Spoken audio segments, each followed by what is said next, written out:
안녕하세요. 예술을 말하다 그 첫 번째, 이 시대에 왜 예술을 주목해야 하는가 라는 주제로 이야기해 보려고 합니다. 오늘은 4차 산업시대 그리고 포스트 코로나 시대의 예술이란 무엇인가, 또 이러한 시대에 왜 예술을 주목해야 되는가에 대해서 살펴보려고 합니다. 예술은 무엇이며 그러면 예술적 가치는 무엇인가까지 살펴보겠습니다. 현재 4차 산업시대를 살아가고 있는데요. 코로나 시국과 맞물려 미디어 발전이 좀 더 앞당겨진 시대에 살아가고 있습니다. 이 시대의 핵심은 정보통신 기술의 융합혁명으로 빅데이터나 인공지능, 인공로봇, 사물 인터넷 등 혁신적인 과학문명의 유비쿼터스 시대이자 메타버스로 연결된 플랫폼의 시대입니다. 즉 가상현실과 현실세계가 융합된 시대를 살아갑니다. 더욱이 코로나 시대로 묶여진 몸은 탈육체화된 정서와 맞물리게 되고 나와 또 다른 나, 즉 아바타로서의 나와 직면하게 되는데요. 이때 휴면 자아와 디지털 휴면 자아를 만들어냅니다. 과학문명의 발전은 궁극적으로 볼 때 시대를 아우르는 범지구적 문화를 만들어내고 있는 한편 자아의 이중적 잣대는 나의 무의식과 혼합되어 절제가 결여된 언행으로 세상에 투영됩니다. 예를 들면 결과주의, 물질 문명주의, 이성주의, 인간의 소외, 존엄성 훼손 등 사회적 문제는 야기되고 있습니다. 이는 산업혁명 이후나 다를 바가 없습니다. 호르카이머와 아도르누가 쓴 계몽의 변증법에서도 보면 알 수 있듯이 문명은 발전하였지만 인간은 계몽하지 못한 것.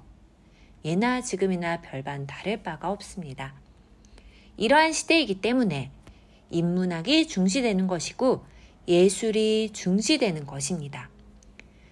과학문명의 화려한 풍토 속에서도 근본적인 행복을 위해 스스로를 꼭 지켜내야만 합니다.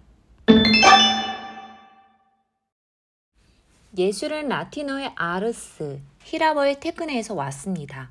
과거에는 예술과 기술이 특히 분리되지 않아서 예술가는 기술자이기도 했다는 뜻입니다. 예술가는 오늘날과 같이 창작을 담당하는 사람의 의미가 아니라 조금 더 넓게 독자적인 기술을 가진 장인 등을 포함했던 의미였죠. 기술을 습득하여 제작하는 오늘날의 쟁의 단계의 직업을 일컫는 말로도 사용됐단 말입니다. 이렇게 시대에 따라서 예술가의 범위가 달라졌는데요. 하지만 과거에는 예술이라는 말의 의미가 더 넓게 기술을 만들어낸 사람이라고 이해했습니다. 이후 순수예술과 실용적 대중예술이란 분야로 분리되면서 기술과 예술은 엄격히 구분되죠. 좋은 예술작품이나 아니면 예술을 관람하게 되는 경우 예술성이라는 부분, 즉 기술성, 고도의 테크닉을 구사하는 경우를 발견하게 되는데요. 예를 들면 화가의 그림에서도 보면 알 수 있고 발레리나에서도 보면 알 수 있고 이렇게 무용 동작을 보면서도 느낄 수 있는데요. 당연히 기술적인 부분이 포함되어 있다는 것이죠. 그렇다면 예술은 무엇일까요? 우리는 과연 어떠한 부분에서 예술이라고 느끼는 것일까요?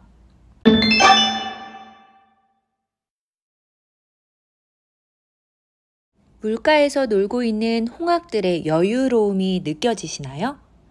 같은 이미지를 한 번 더 보도록 하겠습니다.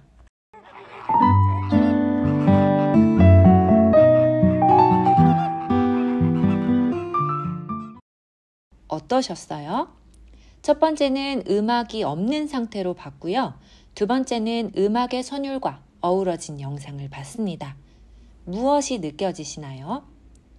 우리 앞에 놀고 있는 자연 속의 홍학들은 인위적이지 않은 상태, 즉 자연 상태죠.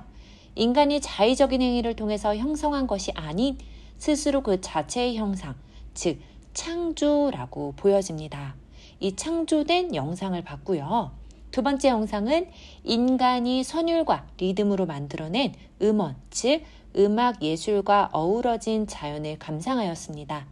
네, 이렇게 예술은 인간이 구상과 상상력을 통해 형성한 인간만이 향유하고 행해지는 것, 즉 창조적 행위라고 볼 수 있습니다. 그럼 여기서 질문 하나. 사람은 모두 자신을 표현하고자 하는 요구를 가지고 있습니다. 그렇다면 인간이 표현하는 그것은 무엇일까요? 인간은 자연을 모방하고 또 재현함으로써 예술의 창조적 행위를 하는 것일까요?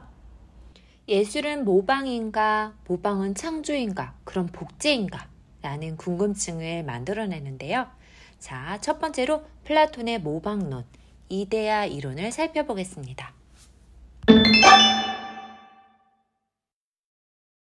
국가론의 제7권을 보면 동굴의 비유를 통해 이데아를 설명하는데요.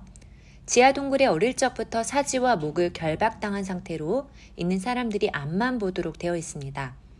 포박 때문에 옆을 바라볼 수도 없으며 인간 뒤쪽에는 환한 빛이 타오르고 있습니다. 인간은 이렇게 빛을 통해서 그림자로 세상을 바라보게 되는 것인데 이 그림자가 과연 실제이고 진리인가? 라는 궁금증을 갖게 되는 것이 플라톤의 이데아입니다. 여기서 말하는 이데아는 즉 실제 근본인데요. 이데아 개념은 즉 관념론을 말합니다. 예를 들면 컵 하면 우리 머릿속에 떠오르는 상이 있습니다. 예를 들면 이렇게 손잡이가 있을 수도 있고 없을 수도 있고 무언가 물질을 담아내는 그릇이다 라는 이미지가 떠오르는데요. 이때 이 관념이 실제 즉 진리이다 라고 말하는 것입니다.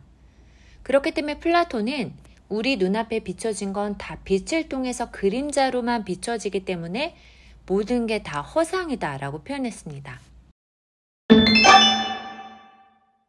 플라톤의 이데아 이론으로 화가를 바라본다면 자, 화가가 컵을 그린다 라고 봅시다.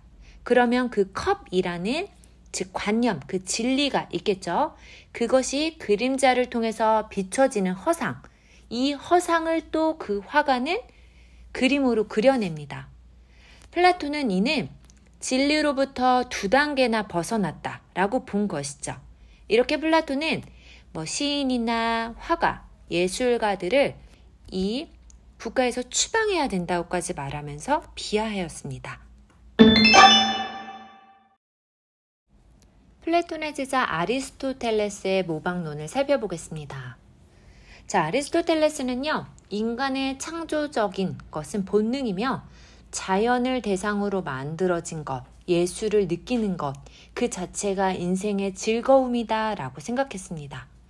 물론 예술은 모방하는 것이지 복제하는 것은 아니다 라고 긍정적으로 플라톤과 다르게 조금은 더 긍정적으로 해석하였습니다. 참된 진리는 알의 세계, 즉 플라톤이 말하는 이데아 세계 플러스 현실 세계가 포함되어 있고요. 이는 감각의 세계, 행실 실천을 강조하게 됩니다. 그러니까 플라톤과 다르게 조금은 더 긍정적으로 해석하였습니다. 동시에 감각, 인간이 느끼는 이런 감각적인 부분에 대해서도 강조했습니다.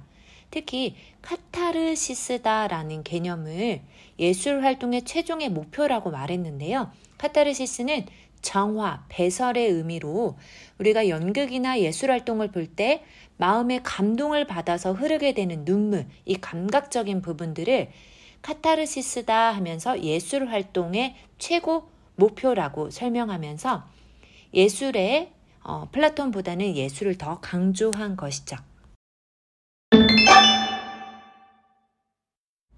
정리한다면 플라톤은 현실 세계, 우리 눈앞에 펼쳐진 모든 것들이 허구고 우리 인간의 이런 육체적인 감성, 감각적인 것도 다 부정하였다면 아리스토텔레스는 이 이데아 세계 플러스 현실적인 이 감각, 이 느끼는 이 감동이라든지 눈물이라든지 이런 것들을 강조한 현실 세계와 이데아 세계를 연결한 그리고 발전시킨 학자였습니다. 네, 지금까지 이 시대에 왜 예술을 주목해야 하는지, 그리고 예술은 무엇인지, 그리고 예술의 모방론까지 살펴보았습니다. 다음 시간에는 더 다양하고 흥미로운 주제로 찾아오겠습니다. 감사합니다.